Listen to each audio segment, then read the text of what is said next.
E aí, pessoal, o dia hoje foi bem corrido, então eu vou responder algumas perguntas por vídeo, que é mais fácil, então comunicação direta com vocês aqui. Tá, então vou começar a responder perguntas agora. Opa, em algum nível eu sempre recebo pergunta desse tipo aqui, né? É como treinar o olhar e tal. Então olha só, isso aí você tem que treinar o olhar com coisas que foram feitas para serem olhadas, né? Coisas que foram feitas para serem admiradas. Isso só existe na arte. Então isso exige que você fique em constante contato com obras de arte visual, né? Como a própria pergunta suscita, a pergunta diz assim, como treinar o olhar? Treinar, né, implica que você tem que ficar fazendo durante um bom tempo, refazendo, é como um exercício físico. Então você tem que criar uma relação com essas obras de arte. Preferencialmente uma relação de presença física, se você puder realmente visitar bons lugares, ver obras de arte, é o ideal. Se não puder, enfim, cria aí uma muleta com a internet mesmo, olha pela internet, pesquisa, se relaciona, né? Então tem que ficar consumindo isso durante um bom tempo. E uma maneira legal de botar em prática alguma dessas coisas é tentando transformar o seu ambiente pessoal, o seu quarto, sua casa e tal, num ambiente mais harmônico esteticamente. Aí, claro, aí é outra conversa, tem outras dicas aí, outras coisas que daria para fazer, mas relacionamento com obras de arte é fundamental para isso. Não tem como treinar o olhar sem isso. Então vamos lá, eu vou tentar ser sucinto nessa resposta aqui, porque esse é um assunto que me interessa muito e eu geralmente costumo falar mais do que eu deveria, tá bom? Então é o seguinte, a feiura das cidades brasileiras, ela não foi uma coisa que aconteceu de maneira tão... A feiura das cidades brasileiras, ela não foi algo tão orgânico assim, né? Houve uma condução para que elas tivessem a influência arquitetônica que elas têm. Não exatamente uma condução para feiura no sentido, sei lá, conspiratório, as pessoas queriam que as cidades fossem feias, não é nesse sentido, mas é o guiamento que, a influência ideológica e a influência das correntes artísticas dos arquitetos brasileiros que foram fazendo com que as cidades tivessem uma estrutura específica, né?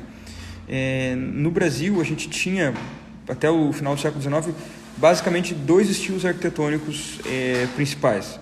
O primeiro é o barroco colonial, o primeiro estilo, e o segundo é o estilo mais romântico e eclético que surge no século XIX, com os casarões, aqueles, né, que a gente conhece bem. Então esses eram os dois principais estilos arquitetônicos do Brasil. No início do século XX, então a arquitetura moderna entra no Brasil no início do século XX, né, e ela realmente entra com uma força avassaladora. Uma corrente que domina toda a academia, né, todos os arquitetos são formados dentro do escopo modernista. E nós temos a figura, né, do principal modernista brasileiro, que é o Lúcio Costa, o homem que inclusive projetou a cidade de Brasília. Lembrando que no mundo só existem duas cidades inteiramente projetadas com arquitetura moderna, que é Brasília e uma cidade na Índia, que eu não lembro o nome agora, que foi projetada por Le Corbusier, que é tão ou mais feia do que Brasília. Então, assim, o problema não é exatamente que a arquitetura moderna é a principal corrente que acaba predominando no Brasil a partir do século XX. Não é exatamente esse o problema. O que eu vejo como principal problema é que dentro da ideologia da arquitetura moderna havia uma percepção de que a arquitetura romântica e eclética era uma arquitetura de baixo nível. Então, toda a condução que os arquitetos que tinham a responsabilidade de preservar a arquitetura brasileira, toda a condução que eles deram para o patrimônio arquitetônico do século XIX, foi mantendo alguns prédios de arquitetura colonial somente, mas os prédios de arquitetura de estilo romântico e eclético foram dizimados, ou foram largadas traças, ou foram deliberadamente destruídos. Quem conduziu o IFAM durante o maior tempo no Brasil foi o próprio Lúcio Costa, ele foi presidente do IFAM durante muito tempo, e ele deu a cartada final para a destruição do Palácio Monroe, né? O Palácio Monroe era um grande palácio que tinha no Rio de Janeiro, em estilo eclético, é um palácio que havia sido premiado num prêmio de arquitetura em Nova York, quando ele foi...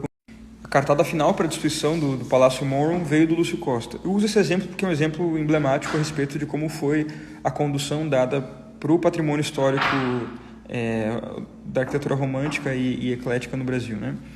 E isso aconteceu em vários outros lugares. Por exemplo, a Avenida Paulista, que a gente conhece hoje, ela era repleta desse tipo de casarão. Hoje a gente tem a Casa das Rosas, que fica numa ponta, e numa outra ponta tem um outro casebre que está todo pichado, que também é no estilo romântico, que dá para vocês terem uma ideia de como era. Mas ali, quase todas as casas eram nesse estilo, né? E elas foram deixadas traças, não foram mais dando importância, foram destruindo para construir outros prédios de arquitetura moderna. Então houve um grande preconceito contra esse estilo, e esse era o estilo que maior predominava no Brasil, né? Arquitetura mais clássica, entre aspas, né? Então eu entendo isso como uma das principais razões para a feiura das cidades brasileiras, né? Não houve respeito ao patrimônio arquitetônico histórico e se tentou construir prédios. E tem um mar de coisas para falar sobre isso aí, se eu fosse entrar no mérito, entendeu? Outrora eu comento mais sobre isso, e esse é um assunto que eu tenho me aprofundado e pretendo criar mais coisas relativas a isso no futuro. Então, eu tenho usado a digital, a Leica Delux 7, e a analógica eu tenho usado a Canon FTB. Ambas porque o preto e branco é insuperável.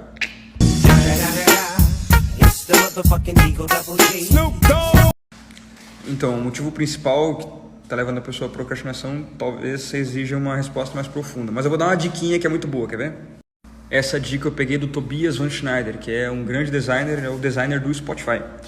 E ele disse o seguinte: se você tiver vários projetos rodando ao mesmo tempo, vários projetos bons, você acaba procrastinando as atividades de um no outro. Então toda vez que você vai perder tempo, você decide ir para outro projeto, fazer outra coisa. Então você vai estar fazendo algo de um outro trabalho, de um outro projeto. Então ele falava que ele pegava pelo menos 3 ou 4 projetos sempre, para ele não cair em procrastinação fútil. Então ele procrastinava, entre aspas, fazendo coisas de outros projetos. Então isso é uma dica muito boa, eu mesmo faço isso, que é você, quando dá aquela vontade de repente dar uma saída de um trabalho, faz outra coisa que é importante, faz outro trabalho que é importante, e assim você nunca perde tempo. Boa, né? Aí, mano, perguntaram se eu sou teu irmão. Será que eu sou? Olha, se eu tivesse perdido, obviamente eu não ia saber o que fazer. Não sabendo o que fazer, eu ia perguntar para alguém que sabe. Então, exatamente isso que você está fazendo. Então, o que você está fazendo é o que eu faria. Para um minuto, se concentra, se lembra de todos os problemas que estão na tua volta. Lembrou deles? Então, é tua responsabilidade resolver eles. É assim que você amadurece.